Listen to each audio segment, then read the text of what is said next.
Hey guys, and welcome back to my channel. So today is a really nice and hot day, so I decided to come outside and hang out in my new floaty. It's super cute. It is super hot outside, so I'm really excited for the summertime. So in today's video, we're gonna do something fun. I decided to do some tie-dyeing. I actually love tie-dyeing, so hopefully you can stick around with this video and learn how to tie-dye with me. Looks like my floaty is going a little crazy. Alright guys, so here are the things we're going to need for our tie-dyeing project today. First of all, we have our tie-dye here, and then we will need some kind of cloth, and this is just some random piece of cloth. I got both of these things from Dollar Tree, so if you want to do some tie-dyeing and don't want to spend a lot of money on it, you can totally go to Dollar Tree. So let's look at the instructions and see what we have to do. The kit includes a 1 squeeze bottle with a dye, some gloves, and some rubber bands. So the first step we'll have to do is add water to the bottle. Then we'll tie up our cloth with the rubber bands in a pattern that we like, and then we will go ahead and put some dye in there and wrap it in plastic, and then we will have to leave it for some time before we can actually see what it looks like. I am super excited to do this, so let's get some water in this bottle and let's get tie-dyeing. First, we need to put some water in our little container, so I will turn on the faucet. Here is my little friend, Mr. Army Duck. Here we go.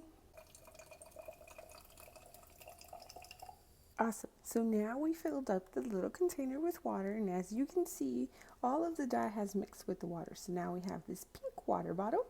Here is the cloth that we need, and here are the gloves and the rubber bands. So we're going to put some gloves on, and then we're going to tie the cloth into the pattern we want. So the design I decided to go with this time is a swirl. So in order to make a swirl, we're going to pinch the cloth somewhere, and then we're going to twist.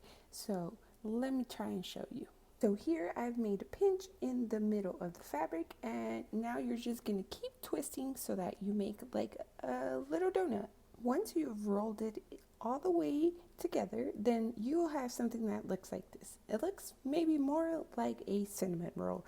And now that we have this shape, we're going to go ahead and tie some rubber bands around it so that it doesn't move while we dye it. I've added 2 of the rubber bands, so I've just added them like a little cross.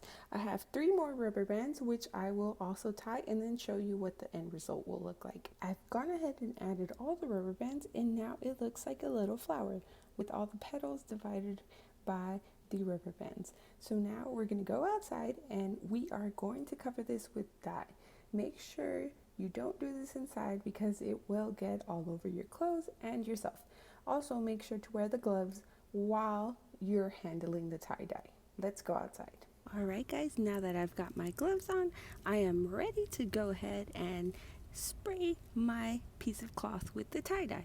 Okay guys, here we go. Make sure to wear your gloves, and I put a bag down so that the dye would not get everywhere. So I'll just keep squirting until I get all of the cloth covered. We've got the piece of cloth completely saturated. Saturated means it's been all covered with the dye. So now the next step is to put it in a plastic bag for 6 to 8 hours. So I'll check back in with you once that time has passed. Today is actually the next day. As you can see, we actually left the bag out sitting outside for 24 hours. So let's see what it looks like inside.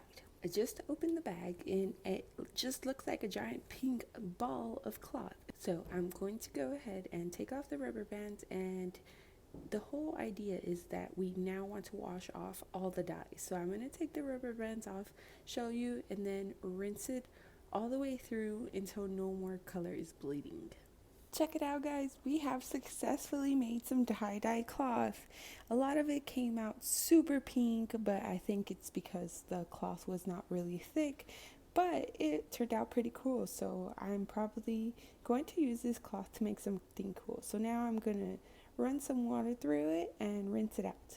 I know the water is super loud, but here you can see how it's draining out the pink color. So we'll keep washing it until all the color comes out. So once you've finished rinsing it out all of the color, you would want to throw it into the washing machine so that it can get rid of any further colors. Make sure that if you do put any tie-dye in the washing machine to not add other clothes, because then your other clothes might turn a different color. So for example, you don't want to put your white towels with this pink cloth, or else your towels will come out pink. So be very careful.